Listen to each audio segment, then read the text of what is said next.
Just a few announcements. We'll have a fact sheet for you this afternoon that goes through in some detail, the issues of the $200 million in assistance that the Secretary and the Prime Minister, just talked about.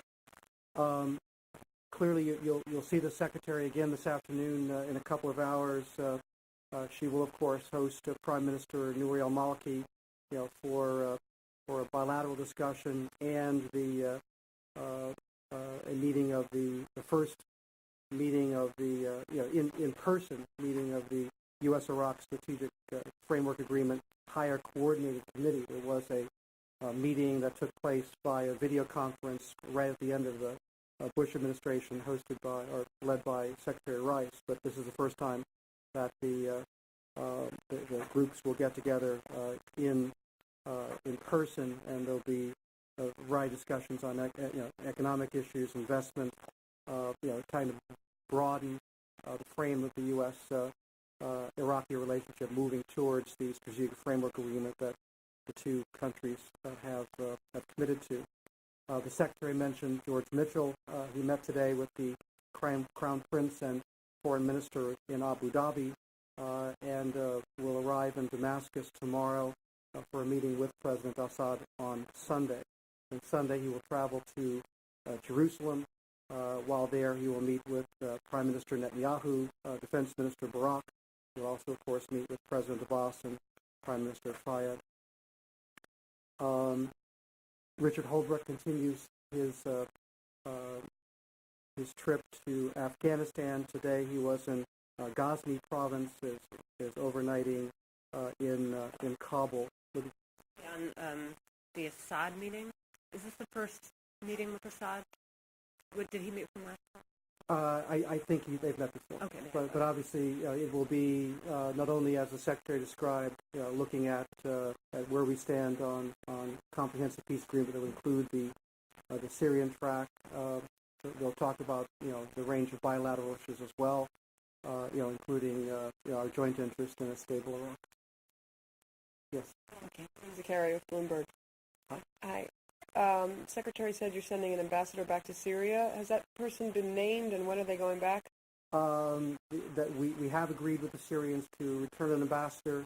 We obviously have to go through the confirmation process, which means announcing a candidate and then having him formally nominated and then going through the confirmation process. So I think it'll be still some time, to accomplish that. You said that Mueller has made progress in negotiations. Are they on track to? I think part of what they did today was, given the significant push that the negotiations received from President Obama and President Medvedev, and now they use this session to kind of organize a work plan that will take them through the end of the year, and we hope for the completion of the negotiation. And can I just ask back on the Middle East? I know we're getting a fact sheet later.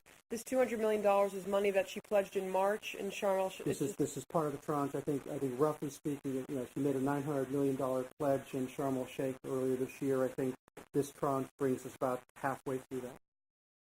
Also in the Middle East. Is this Senator Mitchell's first meeting with Assad, or? I don't think so. I think they've met. He did meet with him last time. This is his second trip to Damascus that I. Yes. She doesn't listen to my question. No, I'm still on vacation mode. I'm sorry about that. Yes.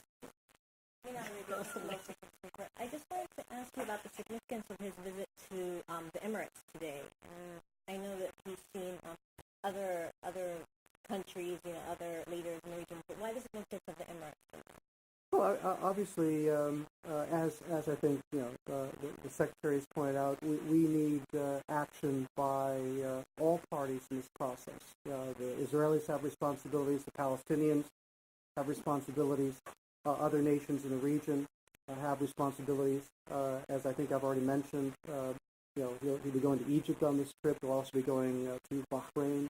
But we're touching base with leaders on every trip, just to make clear that as this process goes forward, one of the critical elements will be making sure that there is support in the region for the difficult decisions and compromises that are going to have to be made if and when we do get into formal negotiations.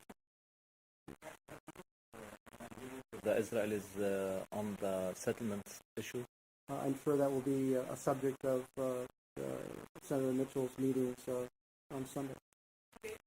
Mitchell was in here a couple of weeks ago. He seemed to have be a little more forward-leaning about the progress that's been made, and that didn't seem to come through with the Secretary's comments today. How far apart are you on the settlement? Well, no, I think as the Secretary said, we're having very earnest negotiations with all of the parties, and we're making sure that we can have clear understandings of where we are, and in doing so, create the conditions that allow a negotiating process to begin. And then, obviously, once you're in a negotiation process, there are clear issues that will have to be resolved, and many of those need to be resolved as part of final status negotiations. So I think he wants to be clear that all sides are creating the conditions, putting themselves in position so that when we begin a formal negotiating process, we put ourselves in the best position to have a successful outcome. Would you say he's encouraged by the talk?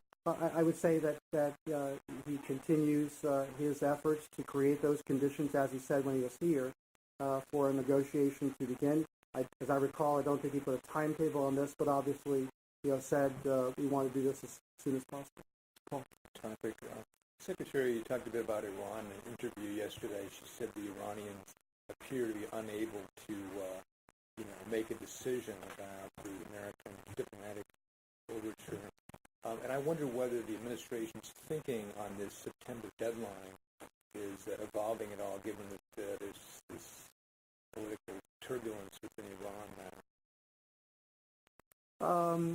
I think, as the Secretary said, I think she used the term capacity, is right now there does not seem to be capacity within Iran to be able to significantly respond to the offer of engagement that we have made in a number of different frames.